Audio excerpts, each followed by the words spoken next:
एटा जनपद से हजारों की संख्या में श्रद्धालु कासगंज की सोरो तीर्थ नगरी में पहुंच रहे हैं, जहां कुछ ही देर बाद पंचकोसी परिक्रमा प्रारंब होगी। बताया जाता है कि लाखों की संख्या में श्रद्धालु यहां पर पंचकोसी परिक्रमा में भाग लेंगे। हमारे बीच हैं ब्रज क्षेत्र शिक्षक प्रकोष्ठ के सह संयोजक राहुल गुप्ता जी, जो कि बीजेपी के बड़े नेता हैं। आइए उनसे बात करते हैं, क्या कुछ कार्यक्रम है, क्या कुल मिलाकर रखा गया है।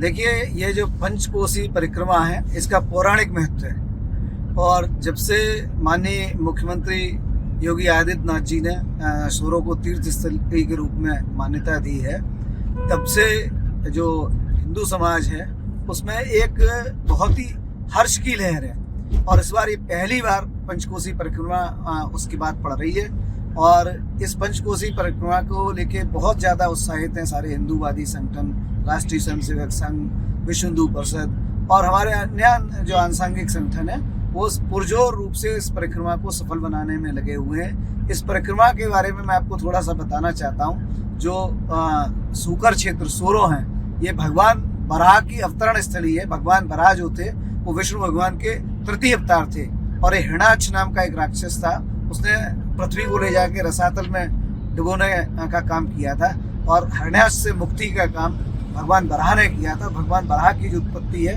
वो माना जाता है कि ब्रह्मा जी के नाक से हुई थी और तभी से ये सोरो जो है ये सूकर क्षेत्र के नाम से जाना जाता है। राहुल जी, ये जो पंचकोसी परिक्रमा है, पहली बार इतने बड़े स्तर पर, बृहद स्तर पर इसका आयोजन किया जा रहा है और खासतौर से योगी आदित्यनाथ जी ने जब से इसको तीर्थ स्थली घोषित किया है उसके बाद पहला आयोजन है, तो क्या संभावनाएं हैं आगे भारत के पटल पर, विश्व पटल पर ये कितना प्रसिद्ध हो पाएगा और रोजगार की और विकास की क्या संभावनाएं होंगी?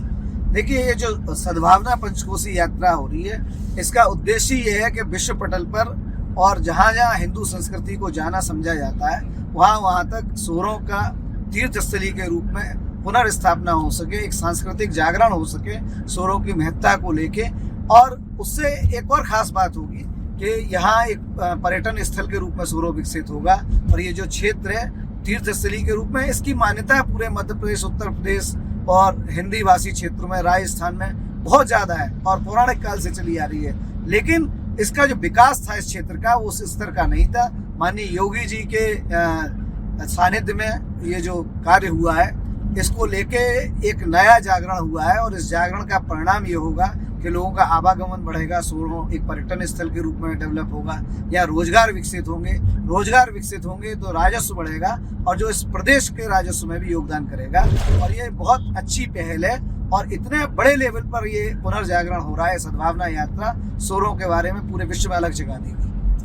तो ये थे राहुल गुप्ता, जो कि ब्रज क्षेत्र शिक्षक प्रकोष्ठ के सह संयोजक हैं। इनका साफ कहना है कि सोरो पर्यटन स्थल के रूप में विकसित होगा, रोजगार के अवसर पैदा होंगे और प्रदेश के राजस्व में भी ये बहुत बड़ा योगदान देगा। सबसे बड़ी बात कि राष्ट्रीय पटल पर और विश्व पटल पर जो सांस्कृतिक पुनर्जागरण का काम है वो भी इससे संपन्न होगा। राकेश भदौरिया, एबीपी गंगा, एटा।